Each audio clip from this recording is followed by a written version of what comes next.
జగన్మోహన్ రెడ్డి నువ్వు ఇంకొక ప్లేస్కి అయితే వెళ్ళాలయా.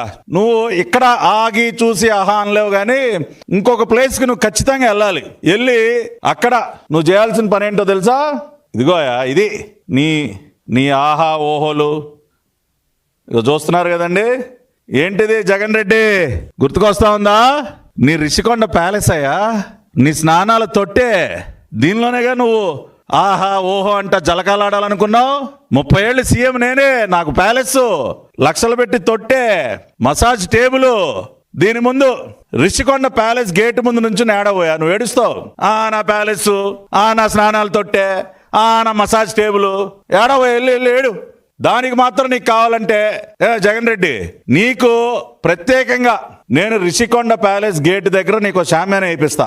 ఆ షామ్యాన కింద కూర్చుని నా మసాజ్ టేబుల్, నా తొట్టే, స్నానాలు తొట్టే, నా కమోడ్ అని ఏడు వెళ్ళి. నువ్వు ఎంత ఏడ్స్ గీ పెట్టినా నువ్వు ఆ తొట్టిలో స్నానం చేయలేవు.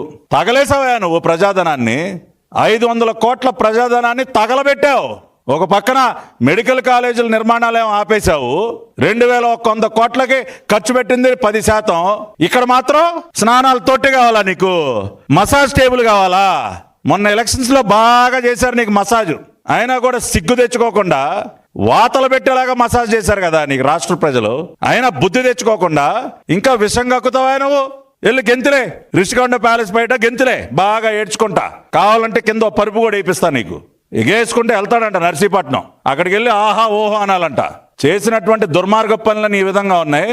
ఇవాళ నువ్వు చేసినటువంటి అరాచకాన్ని అంతా కూడా మేము సరిచేసి అవన్నీ కూడా మళ్ళీ క్రమ పద్ధతిలోకి, ఇదిగో చూసారు కదా ఈయన గారి ప్యాలెస్ ఇది.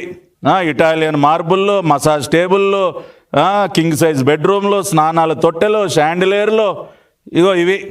ఈయన గారు కడుపు మంట, నా ప్యాలెస్ నాకు కాకుండా చేశారు. వెళ్ళి ఏడు, దా గేటు ముందు ఏడు, నీకోసం స్పెషల్ అరేంజ్మెంట్స్ చేస్తాం.